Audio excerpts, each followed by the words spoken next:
পায়ের সমস্যার জন্য যারা বসে সিজদা দিতে পারে না তাদের চেয়ারে নামাজ পড়ার নিয়মটা কি? জন্মদিন বা মৃত্যুবার্ষিকীতে মিলাদ পড়ে তবরক দিয়ে কোনো দোয়া করানো ঠিক হবে কিনা অথবা করণীয় কি? বেকার যুবকদের বিবাহের ব্যাপারে ইসলাম কি বলে? শিরক কি? যারা মুসলিম হয়েও শিরকে লিপ্ত তারা যদি তওবা না করে মৃত্যুবরণ করে তাহলে কি তার চিরকাল জাহান্নামের অধিকারী হবেন, নাকি শিরক করার কারণে জাহান্নামের শাস্তি ভোগ করার পর জান্নাতে প্রবেশ করবে? আপনার কাছে আমার একটা অনুরোধ, আপনার আসুন্নাহ ফাউন্ডেশন থেকে আমাদের গ্রামের অন্ধ প্রতিবন্ধী ঘরবিটা নাই এরকম লোকদেরকে সাহায্য করবেন। কোন নারী যদি বলেন যে আমি পুরুষের একাধিক বিয়ের সিস্টেমকে ঘৃণা করি তাহলে কি তার গুনাহ হবে? খুবই প্রয়োজনীয় একটি প্রশ্ন। আমাদের এই সমাজে অনেক অবৈধ এবং হারাম কাজ, অন্যায় কাজ, পাপের কাজ, জঘন্য খারাপ কাজকে মানুষ খারাপ মনে করে না। আবার অনেক ভালো কাজ, সওয়াবের কাজ বা বৈধ কাজ যেটা জায়েজ কোরআন হাদিসের আলোকে, সেটাকে মানুষ দোষের মনে করে। ইহুদি খ্রিস্টানদের ষড়যন্ত্রের একটা অংশ, শয়তান এবং শয়তানের দোসরদের ষড়যন্ত্রের একটা অংশ হলো একাধিক বিবাহকে দোষের বিষয় হিসেবে দেখানো। আমাদের এই সমাজে কেউ যদি বিবাহ বহির্ভূত সম্পর্ক করে, রিলেশন করে, সেটাকে সমাজের এলিট শ্রেণী তেমন কোনো দোষের কিছু মনে করে না, মনে করে এটা তার রাইট আছে, তার স্বাধীনতা আছে। হারাম কাজ করলেও সেটাকে অধিকার মনে করে। আর একজন মানুষ কোরআন এবং হাদিসের দেওয়া অনুমোদন উপলক্ষে বা সেটার উপরে ভিত্তি করে সে যদি দ্বিতীয় বিয়ে করে, আগে তার একটা স্ত্রী আছে আরেকটা বিয়ে করে, তাহলে মনে করে লোকটা কত খারাপ চিন্তা করে। কোন মসজিদের ইমাম সাহেব বা কোনো হুজুর সাহেব বেচারার যদি দ্বিতীয় বিয়ে করে, তাহলে সেটাকেও সমাজের একটা বড় অংশের মানুষ মনে করে যে দেখছো এই হুজুরটারও ভালো মনে করছিলাম, সেও শেষ পর্যন্ত দ্বিতীয় বিয়ে করবে। দ্বিতীয় বিয়ে করাটা কি কোনো খারাপ কাজ, হারাম কাজ? বউ একটা আছে এরপরে আকাম করতেছেন ফেসবুকে ইটিশ পিটিশন মেয়েদের সাথে, এটারে খারাপ মনে করতেছেন না, কিন্তু আরেকজন দ্বিতীয় বিয়ে করছে এটারে কি মনে করতেছেন? মনে রাখবেন, দ্বিতীয় বিয়ে করা এটা কোনো দোষের না। আমাদের সমাজের একটা বড় অংশ টোকাই, রংবাজ এবং সাধারণ কিছু মানুষ যাদের মধ্যে আল্লাহ রাসূলের ভয়, আল্লাহর ভয় নাই, কোরআন হাদিসের প্রতি মানার কোনো গুরুত্ব নাই, এরা দেখা যায় দুইটা তিনটা বিয়ে করে এক এক জায়গায় ফেলে রেখে চলে যায়, অমানুষের মতো আচরণ করে। তাদের কারণে আপনি একাধিক বিয়েকে খারাপ বলতে পারেন না। আল্লাহ রাব্বুল আলামিন যেটা আপনার জন্য অনুমোদন রেখেছেন, কোরআন যেটাকে জায়েজ বলেছে, ওইটাকে যদি খারাপ মনে করেন তাহলে আপনার ঈমান নিয়ে টানাটানি দেখা দিবে। কোন বোন, কোন মেয়ে, অনেক মহিলারা এরকম আছেন বল ইসলামের সব মানিক, কিন্তু যেহেতু দ্বিতীয় বিয়ে জায়েজ হলে তার স্বামী আবার দ্বিতীয় বিয়ে করতে পারে, এই জন্য তিনি দ্বিতীয় বিয়েকে অপছন্দ করেন। আমার বোন, এটার কারণে ঈমান হারা হয়ে যাওয়ার আশঙ্কা আছে। এটা হলো আল্লাহর বিরুদ্ধে বিদ্রোহ করা। আল্লাহ বলেছেন ফানকাহু মা তাবা লাকুম মিনান নিসাই মাসনা ওয়া সুলাস ওয়া রুবা, তোমরা পুরুষরা মেয়েদেরকে বিয়ে করো 2, 3 বা 4, একাধিক করলে যদি তোমরা ইনসাফ করতে বা সমতা বজায় রাখতে অক্ষম হও বা অপারগ হও, ভয় থাকে যে সমতা বজায় রাখতে পারবে কিনা, তাহলে একটা করবে। এই আয়াত থেকে পরিষ্কারভাবে বোঝা যায় আল্লাহর কোরআন থেকে এটা অনুমোদন পাওয়া গেছে। এরপরও যদি কোনো নারী সেটাকে অপছন্দ করে তাহলে ঈমান থাকবে না। বোন আমার, আপনি সতীন অপছন্দ করছেন, সতীন আশাটাকে ভালো লাগছে না আপনার কাছে, এটা দোষণীয় না, সেটা আরেক জিনিস, কিন্তু আল্লাহর বিধানকে আপনি দোষণীয় মনে করবেন না। আপনি মনে রাখবেন আপনার অপছন্দের যে হ্যাঁ আমার স্বামী আরেক বিয়ে করার রাইট আছে, শরীয়ত দিয়েছে, এটা আবার কেমন কথা? আপনি যেটাকে যুক্তিসঙ্গত বুঝতে পারছেন না বা যেটার যৌক্তিকতা আপনার বুঝতে অসুবিধা হচ্ছে, আল্লাহ তাআলা সেটাকে অবশ্যই যৌক্তিক রেখেছেন। আল্লাহ কোনো অযৌক্তিক কাজের নির্দেশ করতে পারেন না। বিধায় আপনার আমার বুঝে আসুক আর না আসুক, আল্লাহর বিধানের সামনে মাথা নত করাটাই হলো ইসলাম। কোনোটাকে আপনি না মানলে এটা হলো বিদ্রোহ করা, কুফরির শামিল, ঈমান চলে যাওয়ার মতো বিষয়। আল্লাহ তাআলা আমাদের সবাইকে কোরআন হাদিসের সমস্ত নির্দেশগুলো মেনে চলার তৌফিক দান করুন। পায়ের সমস্যার জন্য যারা বসে সিজদা দিতে পারে না তাদের চেয়ারে নামাজ পড়ার নিয়মটা কি? যারা বসে সিজদা দিতে পারেন না কিন্তু দাঁড়াইতে পারেন আর বসতে পারেন, তারা দাঁড়িয়ে নামাজ শুরু করবেন এবং চেয়ারে বসে রুকু করে সিজদাটা দিবেন যদি সিজদা করতে না পারেন নরমালি। আর যদি নরমালি সিজদা করতে পারেন তাহলে সিজদা দিবেন নরমালি, এরপরে রুকুটা দিবেন নরমালি।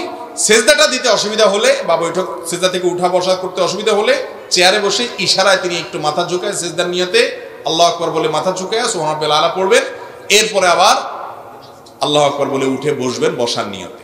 তাহলে যে ব্যক্তির দাঁড়ানোর ক্ষমতা আছে তিনি দাঁড়াবেন, রুকু করারও ক্ষমতা আছে রুকুও করবেন। শুধু সিজদাটা করতে অসুবিধা হয় তাহলে ওইটা তিনি চেয়ারে বসে ইশারা মাথা একটু ঝুঁকায় সিজদার নিয়ত করে সিজদা করতে পারবেন। আর যদি রুকুতেও তার অসুবিধা হয় তাহলে দাঁড়ানোটা দাঁড়াবেন, এরপর চেয়ারে বসে একটু মাথা ঝুঁকিয়ে রুকে নিয়তে রুকু করবেন, আর একটু বেশি ঝুঁকিয়ে সিজদার নিয়তে সিজদা করবেন, এরপরে মাথা সোজা করবেন, এভাবে নামাজ পড়বেন। এরপরে প্রশ্ন হলো, জন্মদিন বা মৃত্যুবার্ষিকীতে মিলাদ পড়ে তবরক দিয়ে কোনো দোয়া করানো ঠিক হবে কিনা অথবা করণীয় কি? প্রথম কথা হলো যে ইসলামের জন্মদিবস পালন করার নির্দেশিত নেই মাসানায় তারার বুধবার, যেটা এমনিতেই আসছে ভিন্ন ধর্মের মানুষদের থেকে, এবং সেটার পিছনে অনেক ভয়ঙ্কর কিছু ধর্মীয় বিশ্বাস আছে। সেই জিনিসটা আবার পালন করার জন্য আপনি দোয়া করবেন, হুজুর আনবেন, তো এগুলোর জন্য আপনি হুজুর আনবেন, ভাড়া করবেন, আমসালা দুইটাই যাবে, সওয়াব তো হবেই না, বরং আলটা কি হবে, গুনাহ হতে পারে। মানুষ তার জন্মদিবস উদযাপন করার কোনো নির্দেশ ইসলাম দেয় নাই, না নবী করিম সাল্লাল্লাহু আলাইহি ওয়াসাল্লাম করেছেন, না কোনো সাহাবা ইকরাম করেছেন। বরং জন্মদিবস পালনের পেছনে বিভিন্ন প্রকৃতি পূজারীদের বিভিন্ন ভ্রান্ত বিশ্বাস কাজ করে, শয়তানের পূজারীদের অনেক ভ্রান্ত বিশ্বাস কাজ করে। সে সম্পর্কে দীর্ঘ আলোচনা ইনশাআল্লাহ কোনো এক সময় করা যাবে, বাকি এই উপলক্ষে কোনো আনুষ্ঠানিকতা সেটা দোয়ার নাম দিয়ে হলেও করা জায়েজ নাই।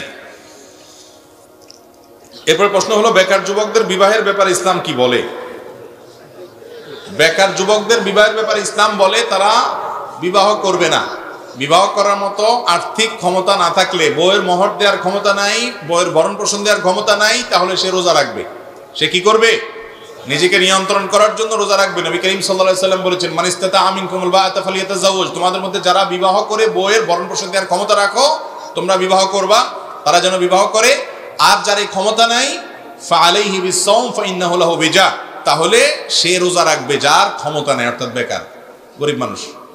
আমাদের যুবকরা আজকাল বিয়ে করার জন্য খুব অস্থির, কিন্তু পয়সা কামাইতে রাজি না। পয়সা কামাবেন না, ওই বাপের হোটেলে বসে বসে নিজে খাবেন, এরপর বলবেন বিয়ে করে এনে বউরেও খাওয়াক। এটা হবে কেন? অন্তত চেষ্টাটা করেন। কিন্তু আবার মুরব্বীরা ছেলেদের উপার্জনের পরেও যদি বলেন যে না হয় নাই, আরো কর, ঘর কর, বাড়ি কর, লাখ টাকা আন, কোটি টাকা আন, তারপরে করব, পায়ে দাঁড়ানোর কোনো শেষ আর হয় না, সেটাও আরেক অবিচার। মনে রাখবেন, আপনি যদি কোনো মতে ডাল ভাতের ব্যবস্থা করতে পারেন নিজের এবং যাকে বিবাহ করবেন তার, তাহলে আপনার জন্য বিবাহের নির্দেশ, আপনি বিবাহ করবেন। এমন একটা সময় চলে আসছে যেই সময়টাতে বিবাহ করা ছাড়া তরুণরা, যুবকরা কোনোভাবেই নিজেদেরকে নিয়ন্ত্রণে রাখা, হেফাজতে রাখা, চরিত্রকে বাঁচানো সম্ভব হচ্ছে না। এরকম কঠিন একটা সময় আসছে। মুরব্বীরা, আপনাদের দায়িত্ব অনেক, যে বাচ্চাদেরকে, ছেলেদেরকে সহযোগিতা করে কিভাবে তারা কর্মক্ষম, কিভাবে একটু কাজের দিকে ঝুঁকে যায়, এবং উপযুক্ত হয়ে গেলে খুব দ্রুততার সাথে বিয়ে দিয়ে দিবেন। তাহলে তারা ফিতনা থেকে মুক্ত থাকবে, আর না হলে তারাও ধ্বংস হবে, আপনাদেরকেও ধ্বংস করবে। এরপর প্রশ্ন হলো, শিরকি যারা মুসলিম হয়েও শিরকে লিপ্ত, তারা যদি তওবা না করে মৃত্যুবরণ করে, তাহলে কি তার চিরকাল জাহান্নামের অধিকারী হবেন, নাকি শিরক করার কারণে জাহান্নামের শাস্তি ভোগ করার পর জান্নাতে প্রবেশ করবেন? ভাই, শিরক সম্পর্কে আল্লাহ রাব্বুল আলামিন বলেছেন, ইন্নাল্লাহা লা ইয়াগফিরু আন ইউশরাকা বিহি, আল্লাহর সঙ্গে যদি কেউ শিরিক করে, অর্থাৎ বড় শিরিক, কাউকে সিজদা করলো, কাউকে আল্লাহর স্থানে স্থলাভিষিক্ত করলো, এরকম মনে করলো, ইবাদত করলো যেটা আল্লাহর সামনে শুধুমাত্র করা যায়, সেটা বড় শিরিক করলো, তাহলে সেই ব্যক্তি সম্পর্কে আল্লাহ বলেছেন এইটাকে আল্লাহ তাআলা মাফ করবেন না। ওয়া ইয়াগফিরু মা দুনা যালিকা লিমান ইয়াশা, শিরক ছাড়া যেগুলো আছে তার সবগুলা, যত অন্য অপরাধ হোক না কেন, বান্দার হকের কথা ভিন্ন, বান্দার কাছ থেকে মাফ নিতে হবে। আল্লাহর হক সংশ্লিষ্ট সমস্ত অপরাধ আল্লাহ মাফ করবেন, তো শিরক মাফ করবেন না। এই জন্য শিরক করে কেউ যদি তওবা করে, মাফ চায়, তাহলে ভিন্ন কথা, আবার মাফ হবে। কিন্তু শিরক করে তওবা করা ছাড়া, শিরক করা অবস্থায় সে মারা গেল, তাহলে মুশরিক অবস্থা মারা গেলে এই ব্যক্তির কোনো রক্ষা নাই এবং চিরকাল সে জাহান্নামে থাকবে। আল্লাহ তাআলা আমাদের সবাইকে শিরকের মতো এরকম ভয়াবহ অপরাধ থেকে বেঁচে থাকার তৌফিক দান করুন। এরপরে প্রশ্ন হলো, আপনার কাছে আমার একটা অনুরোধ, আপনার আসুন্নাহ ফাউন্ডেশন থেকে আমাদের গ্রামের অন্ধ প্রতিবেশী, প্রতিবন্ধী, ঘরবিটা নাই, এরকম লোকদেরকে সাহায্য করবেন। ভাই, আসুন্নাহ ফাউন্ডেশন এটা একটা ছোট্ট চ্যারিটি প্রতিষ্ঠান, আমরা পরিচালনা করি। আমাদের নিয়ম হলো, আমরা চেষ্টা করি যথাসম্ভব দেশের দরিদ্র এবং অভাবী অঞ্চলগুলোতে সহযোগিতা করার। আমাদের এই লক্ষ্মীপুর আমার নিজের জেলা হলেও আমরা আসুন্নাহ ফাউন্ডেশন থেকে এই জেলাতে খুব